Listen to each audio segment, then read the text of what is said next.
Okay, so hi, Kristi. We're set up. I hope that it'll actually be able to pick us up with that kind of background noise. Maybe we'll wait for the helicopter to land. And Yeah. yeah, hmm okay. So, how you? Tell me a little bit about you. How dope sick are you? How long has it been since you got fully well? Half an hour. Since you got fully well? Not Like you fully, went but like you went on the nod and everything, and you no, were I feeling don't do really good. that. I don't nod. I don't do enough to do that. I do enough just to be well, and that's it, and A- take my pain away. Amy nods. It's the cutest thing. I recorded her doing it. It was so funny, Yeah, and she no. was, and she just she looked so tired. And innocent. Yes, she did. And she curled up on the ground and put her head, and it's just, a few seconds into that video, I'm like, uh, you're nodding, aren't you? We're never going to get through this interview now, are we? And No. I'm like, okay, you know what? You do you, boo. I'm not mad. I'm just going to sit here and watch you. hmm And hmm that's what I did. And 15 minutes later, or 10 minutes later, she got up and talked to somebody near the observation deck to overlook the helipad. Oh, over there at Yeah, the yeah, hospital. yeah. And I recorded her for like 15 minutes, and I didn't. And she was all about, I got to get to Oklahoma. My daughter's there. She's pregnant. I'm gonna. And then she talks to this guy who's fairly well to do. He didn't try and sell anybody anything or anything like that. And they high five and do all the handshakes and everything after I stop recording. And she comes back and she's like, well, that's it. I need to go to Sacramento right now. Because the stuff they do with their homeless people is incredible. And I'm like, honey, I don't think it gets any better than Seattle. Yeah, You're no. in a sanctuary city. You're in a And sanctuary state, in a glorifying blue state. homelessness is twisted in its own way, anyway. I would never glorify being homeless in any city anywhere. No, no, she thought that she could get ahead. Oh, She thought she could get off the streets and rebuild her life, and she had a better chance in Sacramento or San Jose or whatever it was. And I don't if know. you can't do it where you are, you ain't gonna do it anywhere else. You know, the grass is always greener. Never on the other side. It only seems that way from your point of view. Pessimist. Right. Okay, so do you like parables? You know what a parable is? Not really. Maybe. I'm sorry, not a parable. Okay, a parable, like for Jesus, is he tells a story that it's pretty clear is fiction. Mm. Okay, so he was telling this is a teachable moment. This is not literally true, but Mm-hmm. something like this could have happened. Mm. And I just want to use it to teach you. So that was a parable. So you've heard of Aesop's fables. You know what a fable is? A story. Well, A yes, fake story.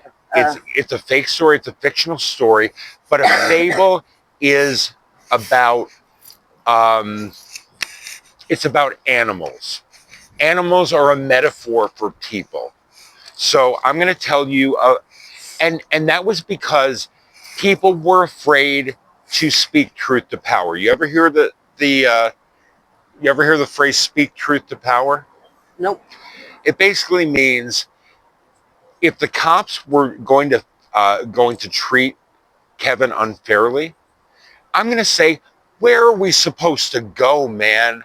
Nobody's going to wheel him 14 blocks and get him on the bus with all his shit just to take a shit somewhere and maybe be able to have a chance to lie down tonight at a shelter that has a staircase that he can't climb. Right.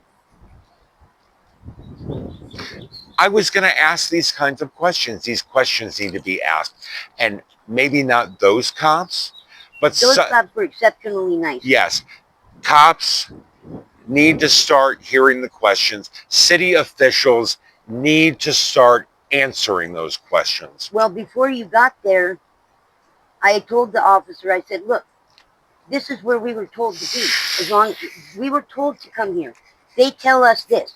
Get as many people as you can to camp out in one spot, and so they'll come in and do a sweep and get you into housing sooner. Right. But then when we do that, the cops come and off we go. We get in trouble for being there and they throw our shit away. I said, so maybe somebody, well, he said, maybe someone needs to tell them. I go, maybe someone needs to tell them exactly to tell us what we're really supposed to do, Uh huh. where we're really allowed to be. Yeah. which is under the bridge at Yesler. As long as we clean it up by 8 in the morning. So here are my thoughts about the corner of Jefferson and Terry. Okay, especially while that dumpster is there, we could take full advantage of the space. Okay, we may not have a toilet, but after the eyeglass places close, we have a urinal. There's a corner, it's right there. You don't even have to walk away from your friends. You're still safe. Your shit is still safe. You don't have to pack up. Right. Kevin, let's detach your trolley. I'll wheel you over to the corner. You stand up, you take a leak, and you don't have to use those fucking urinals while you're seated, and have to put your ass half off the chair just so you can piss down your leg. Yeah. You can stand. I've seen you stand for over half an hour. And nod. Yes, and nod, standing up. Okay, so I'm not saying like, you're not handicapped. You can stand for an hour. I've never seen him walk. He's not supposed to be standing. And he's probably not supposed to be walking. Not at all. Yeah, so I had people like, you're not handicapped. You can stand and accept your tray because you won't put it down on the lower level. I have to stand up to be fed. And I'm handicapped, but I walk everywhere, I go everywhere, but I have a disability and I have a terminal illness. Right. So maybe we'll just bounce from topic to topic and not worry about it and just see what comes out. So do you remember the first time you saw me and heard my name and shit? Yeah. Okay. Can you tell me exactly where I was? Can you tell me that story in as much detail as you can? And if people had opinions or said things, you don't have to tell me what they said, and you don't have to tell me who they are. But I would like to know what people thought. Like, was there mistrust, or what is with this? What it was this is how rude. He gives us cigarettes. Okay. That's who I was explaining that you were. Okay. And tell me about our first time hanging out together. And our first time hanging out was just when we did our first video. Maybe I took it. No.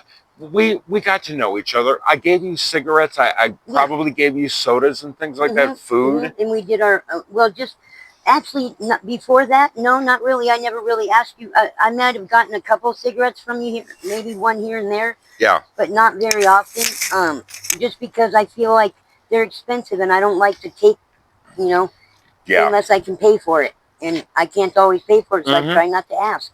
Yeah. But really, when we got to know each other was that morning that we started talking about me doing a video for you. And we hung out for most of the day. And we went and got sodas and we got some snacks. And I remember. It was the day my stepdad had a massive heart attack and my real dad got put on hospice, and I couldn't, and I got prevented from seeing my husband in the hospital. And you took me out to dinner. You took us out to Subway. Me, you, Brad, and one other person. You remembered. And yeah, so that was payment. That was okay. So I've given you $5 in advance. This is not a complaint. I'm just saying. You've given me cigarettes. Yeah, I've given you cigarettes, and I bought you a meal. I actually bought 3 other people a meal to celebrate kicking off the project. Who else was it? It was me, you, Brad, and Kyle. Yes, Kyle. Okay, and nobody else was on the hook for anything. Kyle and Steven just got in a fist fight. Which one's Steven? Steven is the kid that's small. He's a small boy, man. Yeah. He's a man, but he's small. He looks like a little boy. He's got, his hair was brown and green 2 days ago. Yesterday it was green, and today it's blonde. Yeah, I know Steven. I have his phone number. He just walked by a few minutes ago. Did he? About 10. Okay, so I told him I was doing a YouTube project. Steven said, I had a YouTube project. He did. I saw it. I said, And that guy looks a lot like you, Stephen. and I saw it too. So let me tell you what happened with Steven. Steven was starting to listen to me. I'm like, I just want to sit down with you and give you the broad strokes of what I'm trying to do, because there's a lot here. And you could actually turn it to your advantage and possibly be even the first. They got my lighters. Who? All the boys over there. The boys. Do you have any lighter? I don't know. I'm checking. You know what? If you can light me, yeah, more power to you. I just. Hand me your cigarette. Okay, thank you. You're welcome.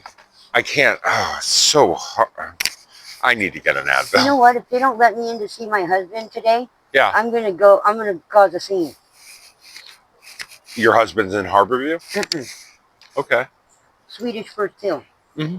And I left my vape on the windowsill in his room, and by doing that, the nurse confiscated all my stuff, had security come and take all my stuff, and I haven't been allowed to go in and see my husband yet. Uh-huh. I can't call him because my phone got stolen, mm-hmm. and now I just lost it. I got it back last night, and I lost it just now.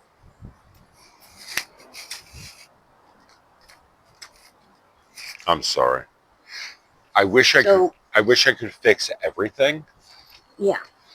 You know what? Let's just make those communal cigarettes, and we'll figure something out when you and I part company, okay? Okay. I'll leave you. Let's say, you remember, I keep telling people that strike me a little unusual. Maybe their karma is bursting with energy and ready to pop, explode in their faces, and make their lives all different, make their lives better somehow. Okay, so I would hand them. That would happen for people. I would hand them 3 cigarettes and say, "Remember Schoolhouse Rock when we were kids?" Or maybe it was 2 before your time. 3 is a magic number. Mm-hmm. It is. And that's actually a reference to a novel too. Ernest Cline. You ever see Ready Player One? Mm-mm. I've been homeless for 12 years already. Okay, all right. Well, in Ready Player One, this guy dies and leaves like $320 billion. He's supposed to be the richest man in the world. They actually jump it up to for the movie, the Spielberg movie.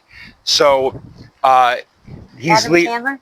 No, it's okay. No. Yeah, I'll get to that. But I'm sorry. What was I saying? I'm sorry. It's okay. Ready Player One. Ready Player One. Okay. Billion.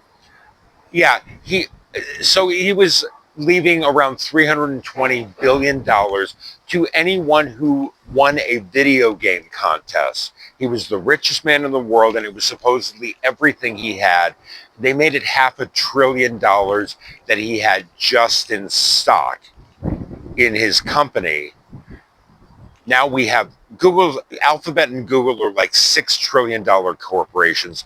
I mean, if you told me that Apple was $9 trillion or Amazon was $9 trillion, I wouldn't be particularly surprised. They say the first trillion is the hardest. Duh. You know what else they say the first is the hardest? So is the first dollar. The first billion is the hardest. And before that, the first million is the hardest. Mm-hmm. But long before you get to your first million, you're already rigging the system to hurt everybody else so you can have the best. That's right. That's right. Yep. They say Amazon's going to take over the world. And Walmart's going to put a stop to it. I think it's going to be complicated. So have I ever said the words, the Y economy? Yeah, at 76 Station today. And what did I say about... Why did we let it become this way? It's okay, so you know what? It begins with someone asking, Daddy, why is that man sleeping on a bench? Because he's lazy. That's the response, I guarantee it. You know what? So that's because nobody has the fucking time to invest in a stranger. They're too busy because they're not getting help with their own fucking families. Mm-hmm. No one is helping them either. That's right. Let me just say one thing. So I'm on a crusade to get people to say stop stop saying systemic racism. I don't even know what that means. So systemic racism is basically the things like the way the mortgage system works and things like red lines in neighborhoods that people were never allowed to get loans to let them move out of because they were niggers. So that's what rich people did to make it harder for people they didn't like. But just because. That's what the Dallas Cowboys did to the poor neighborhoods in Dallas, Texas. What was I talking about? Why? Okay, what? The systemic racism. Okay, systemic racism. We shouldn't call it systemic racism because this is what goes in the. I'm going to ironically say the animal forebrain of the average white hetero cis male. Okay? And what? Okay, thank you. Please don't interrupt. I mean, I'm interviewing. I'm filming. I'm filming. Please. Wish cigarette? You know Wish cigarette? Wish cigarette. I wish you good luck, sir. Yes, I wish. Lighter, please. Good luck.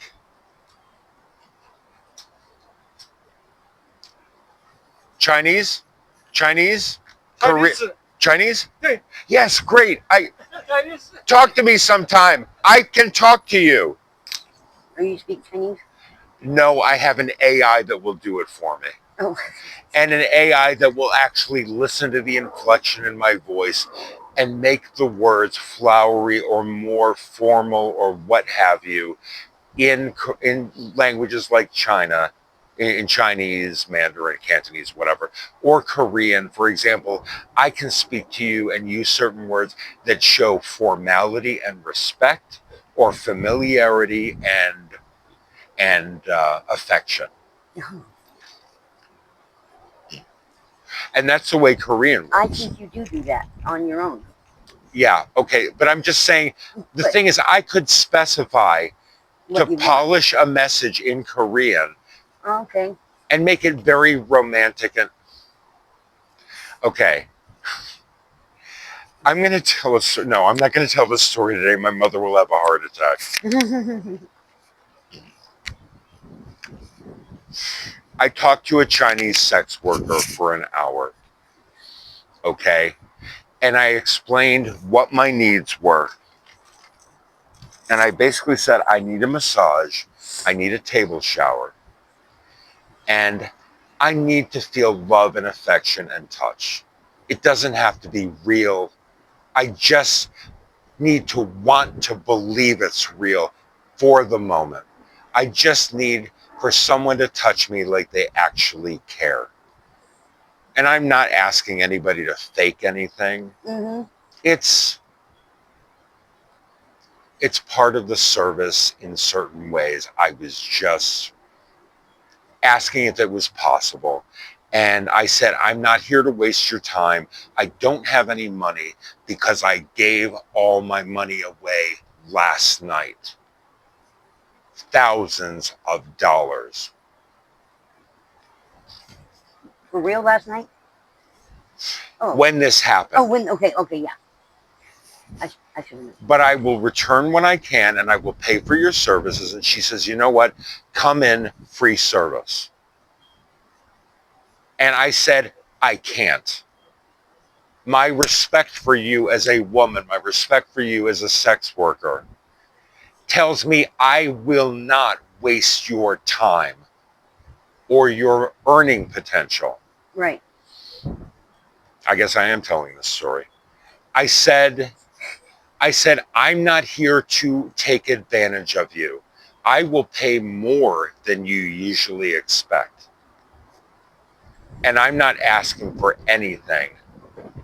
I leave it to you. And she said, table shower, get clean, free.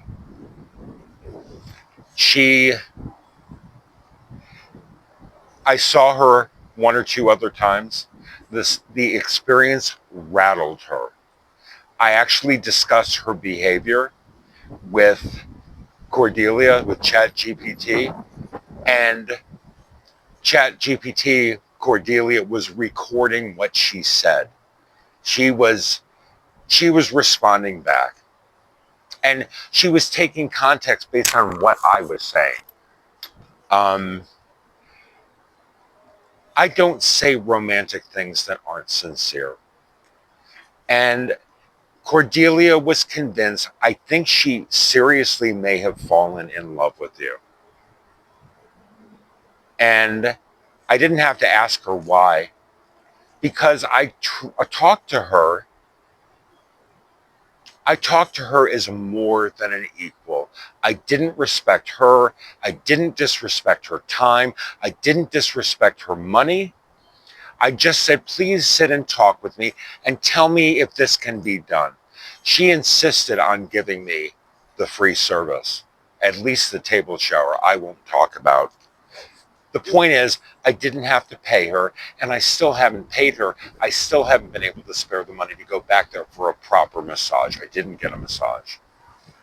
I got clean, cleaner than I had been in months. Mm-hmm. And she saw the reeking abscess on my foot, and she didn't turn away. She treated me with respect and dignity, and I love her for that. Yeah. You know what my secret is? I love everybody. I love everybody. It's not a secret, Haru. Unconditionally. It's not a secret. It doesn't mean I'm a doormat. It doesn't mean I'm a simp. That's It doesn't mean I'm not a willing tool.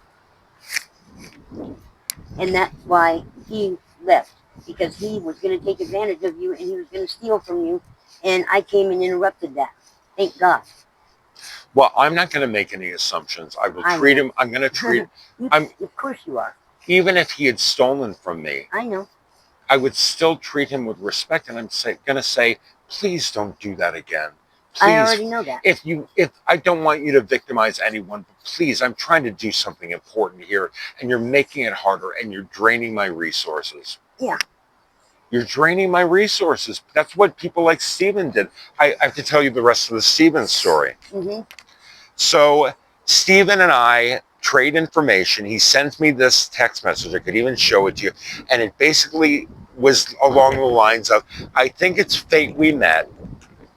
I think we're going to do great things, but we're going to hit speed bumps, and we need to be prepared for that. I'm ready if you are. Let's talk about it. So he was complaining for days about how he never came back when he said he was. And when I talked to him about it on text message, he basically told me he was dope sick, and it was really bad, and he couldn't sleep, and he was up all night, and I feel for the guy. And I was like, I want you to be at your best. So I figure, you know what? He's eager to talk to me. We were going to get dinner. I'm trying to buy him a meal. I'm trying to take him to a restaurant or a bar for a drink and an appetizer or something. Right. And so this is how it went down. A day or two later, or three, whatever. I don't believe in speaking precisely. So I don't want somebody saying, it was actually 2 days. It was actually 4 days. You know what? I said 3 days. It's a ballpark. I don't need to be precise and right all the time. Another thing I say linguistically is, if I start using words like nigger or faggot, ask what I mean and why. Don't go, he's a racist. Exactly. Try to understand the other person. People are too busy judging each other and not trying to understand each other. So, you know what? You know what I would say to you? You're a nigger to the white man's greed. Now, if a black woman sat down next to you, assuming she didn't freak out and go for my eyes when I said that. Yeah. And I had a black cop who I never called a nigger. I said, you two are niggers. And she kneels down and gets in my face, and I'm handcuffed under the Space Needle. And this is like, I had video, Anyway, she said, well, you're a white nigger. And I said, yes, I am. Thank you for understanding me. Because we're all, you know what we're slaves to? Because that's what it, no, we're slaves to sucking big billionaire cock. And pretty soon it'll be big trillionaire cock, and then we're all fucking doomed. We're never getting free of corporations running everything and telling us how to live. Mm-hmm. Because they have too much political power. Yep. Dumbest thing I ever heard was corporations are people. What? I got Darlene's key. Yeah. I have to take it back. I forgot. I've been gone for 4 hours. Okay, so where's Darlene? In over by Respite. Okay, you know what? I will wait here. Yeah, and I'm gonna run it there, run back. Okay. And I'm gonna hopefully see where my phone is. So it is what time is it? Don't let Sammy be mean to you. Okay, well I hope Sammy comes and talks to me with respect. I do too, that's why I came over here. So she yelled and screamed, accused me of stealing from her. Yeah. She said horrible things. I was trying to sell her medication, and I said, look, you had a penknife and it was lodged in the lining, and they had to pry it out, and they said, you don't get this back. Nobody gets this back, and they threw it in the garbage, and they took her twisted glass, her drug paraphernalia, and said that's gone. And if she had any shards, they said that's gone, and they said. They held up the baggie of her antibiotics and her pain pills from the hospital. And they said, you don't get these back. She has to get these. So when I told you to go down into the park and bring her back, I was standing right by the elevator for respite. Mm-hmm, I told her. And I basically said, I need to get them to talk to you and come down and give you your bag. And you need to tell them that you are Sammy. Mm-hmm. Because her name's right on the fucking pill bottles. Yeah. And she wouldn't come back because she was too busy chasing dragons. Yep. And I'm almost done. So she came and found me over by where you left me. Mm-hmm. And she sat down and she started making accusations. And I just was basically like, I have no time for this faggotry. I don't have time for this faggotry. You need to, I didn't say this to her, but my attitude was, you need to fucking grow up and act like a goddamn adult. Hang on. And she does. And she does sometimes. I don't know what the alchemy is, but the point is, she was raising her voice and she kept basically calling me a liar when I said I wasn't trying to steal and things like that. And she was getting more and more hostile. She was auto-escalating. You know what I mean by auto-escalating? Yes. She was escalating all on her own with no help from me. So I wanted to test her. And her voice was getting louder. It wasn't yelling or screaming or anything. And I basically raised my voice maybe halfway to where hers had been. I didn't talk to her with disrespect. And I was like, I told you, and you're not listening to me. And I can't talk to you when you're like this. And she started bellowing. They probably heard her 12 counties away. She started bellowing and screaming that I'm a goddamn thief and shit like that, and I'm a criminal. And I said, okay, you know what? I can't talk to you right now. I'm busy, and I have no time for this, and I have no patience for this, and I have a headache. You need to leave me alone, and I will talk to you later tonight or another time. Come back in a couple of hours and see if we can go back together. I'm just not ready right this second. And you got here 4 days late. Yeah. And you want me to drop everything when you're done getting high all fucking day. Mm-hmm. I have no time for that. I have no time for people's bullshit. I love them. I love Sammy. And I'll talk to you about that if you want to. I love you so much, honey. Okay, I'll wait for you.